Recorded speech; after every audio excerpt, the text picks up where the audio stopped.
Hello बच्चों, welcome to कल्प education. आज हम पढ़ेंगे कंपाउंड इंटरेस्ट के बारे में। इसको हिंदी में बोलते हैं चक्रवृद्धि ब्याज। इसका मतलब होता है ब्याज पर ब्याज लगना। कैसे लगता है मैं आपको दिखाता हूँ।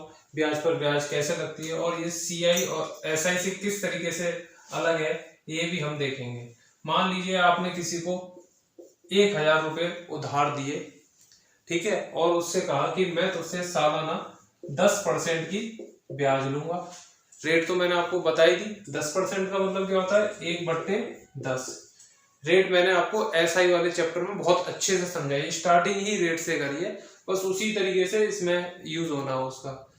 मूलधन किसी को आप 1,000 रुपये उधार दे रहे हैं, रेट ऑफ इंटरेस्ट उससे ले रहे हैं 10%, यानी सालाना आप उससे मूलधन का 10% लिया करेंगे, 1/10।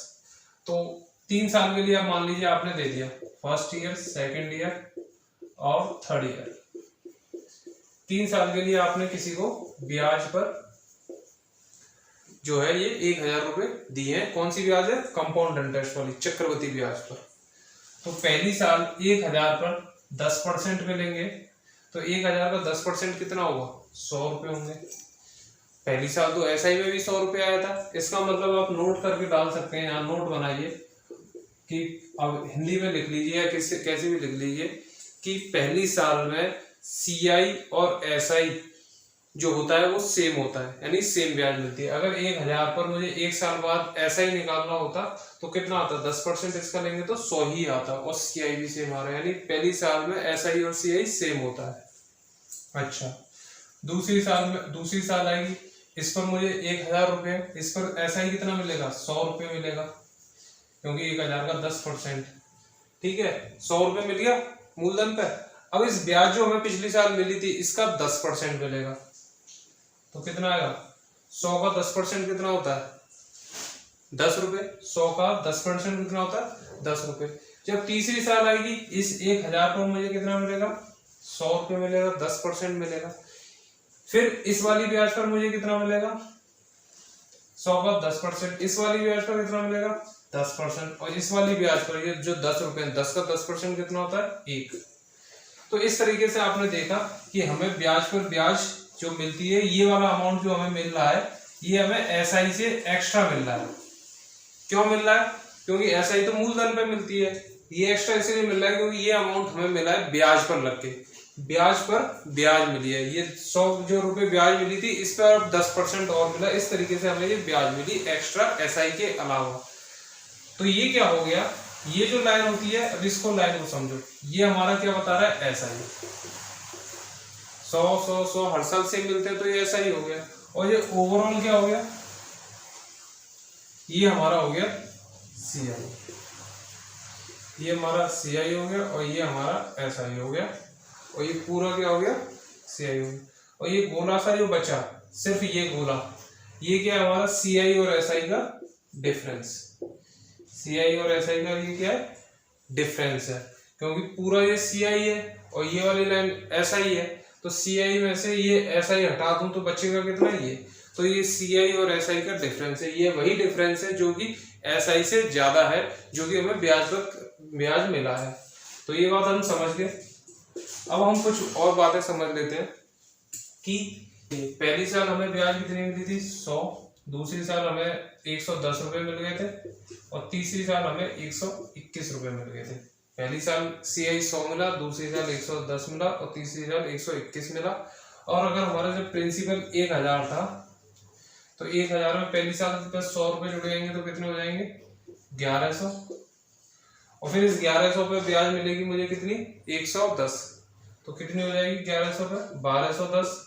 और फिर 1,210 पर 121 जुड़ जाएंगे तो कितना हो जाएगा? 1,331। ये इस तरीके से हमारा अमाउंट बनता रहता है, यानी कि ये जो 1,210 मिल रहा है वो मुझे किस पे मिल रहा है? 1,100 पे 10%। 1,100 का 10% कितना होता है? 110 जुड़ गया। तो मैं आपको बता रहा हूँ, ये हमारा क्या था? सीआई था, और ये हमारा क्या था? ये हमारे क्या है? अमाउंट है A1, A2 और A3। पहली साल में अमाउंट, दूसरी साल में और तीसरी साल में अमाउंट है। और ये क्या है? हमारा सीआई है फर्स्ट ईयर में, सेकंड ईयर में और थर्ड ईयर में। ये हमारा मूलधन है। तो मैं ये बताना चाह रहा हूँ, जो सीआई का रेशियो होता है, जैसे फर्स्ट ईयर और सेकंड ईयर का ले लूं और सेकंड ईयर और थर्ड ईयर का ले लूं तो क्या आता है, सेम आता है, हमेशा क्या आएगा, सेम आएगा।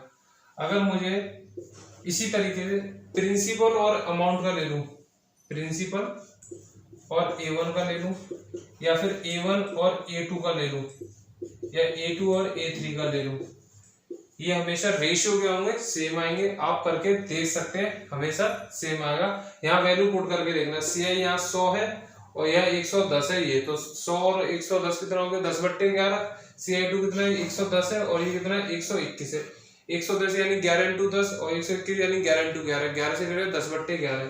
तो ये सब हमें क्या रेशियो दे रहे हैं इस समय, 10/11 रेशियो दे रहे हैं। इससे हमें क्या नोट बनाना है, इससे हमें ये नोट बनाना है, अगर किसी भी कोई भी 2 साल उठा लीजिए जिसका CI हमें निकालना है, जैसे CI हमें निकालना है थर्ड ईयर का और CI दिया है फिफ्थ ईयर का, तो इन दोनों के बीच में कितने का गैप है, 2 ईयर का।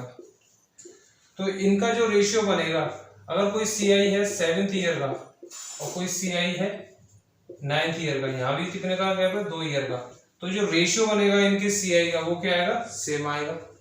इसी तरह से अगर ये इसको लाइन को ना छोड़िए, अगर कोई प्रिंसिपल है यानी कि CI का रेशियो कोई भी 2 अमाउंट ले लो, प्रिंसिपल और अमाउंट, या A2 A3 ले लो या A ले लो, कोई A3 है और कोई A 2 साल का गैप कर दो, A5 कर दो। 3 साल बाद जो अमाउंट होगा, 5 साल बाद जो अमाउंट होगा, अगर उसका रेशियो लेंगे, कितने का गैप है यहाँ पे, 2 ईयर का गैप है, इनका रेशियो क्या आता है, सेम आता है।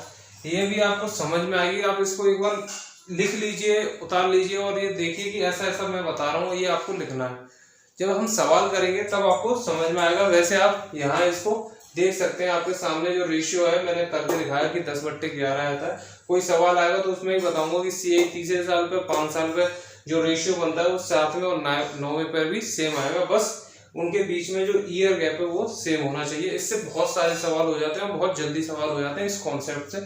तो ये आप इस कॉन्सेप्ट को नोट कर लीजिएगा कि CI का रेशियो किसी भी ईयर पे जो गैप होगा वो सेम होना चाहिए और वो अमाउंट मिलेगा उन दोनों के रेशियो के बराबर होगा अगर हम सेम ईयर लेते हैं। तो एक चीज ये समझ गए, कुछ और समझते हैं कि आपको रेट ऑफ इंटरेस्ट 10% दे रखी है, ठीक है, तो कोई अमाउंट 10 से 1 साल बाद कितना हो जाएगा, 1 ईयर में 11 हो जाएगा।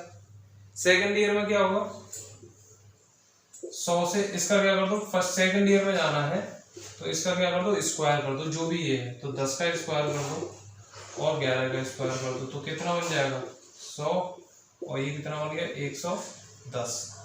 ये सेकंड ईयर में आ गया, ठीक है। अगर थर्ड ईयर में निकालना हो, थर्ड ईयर में, तो थर्ड ईयर में क्या होगा, 10 का स्क्वायर कर दो, 10 का क्यूब कर दो, 11 का क्यूब कर दो, तो 1000 बन गया और ये क्या बन गया 1331। इसका मतलब क्या होगा, अगर प्रिंसिपल 10 है तो 1 साल बाद वो 11 हो जाएगा। इसी का अगर स्क्वायर कर देते हैं तो अगर प्रिंसिपल तुम्हारा 100 है तो वो 2 साल बाद कितने का हो जाएगा, 110 का। अगर प्रिंसिपल तुम्हारा 1000 है तो वो 3 साल बाद कितना बन जाएगा, 1331। ऐसे अगर 4 का निकालेंगे तो एक और इससे मल्टीप्लाई कर देंगे, इस तरीके से ये हो जाता है। यानी कि स्क्वायर करते जाइए अगर ये रेशियो होता है तो। ये भी अभी कॉन्सेप्ट सवाल पे अप्लाई करेंगे तब और अच्छे से क्लियर होगा। ये जितने भी कॉन्सेप्ट थे CI के लगभग सारे खत्म हो गए, ठीक है, CI खत्म एक तरीके से। अब हम इन पर क्वेश्चन लगाते हैं, इन्हीं कॉन्सेप्ट से, कोई भी नया कॉन्सेप्ट नहीं बताया जाएगा, इन्हीं कॉन्सेप्ट से हम सारे सवाल लगाएंगे।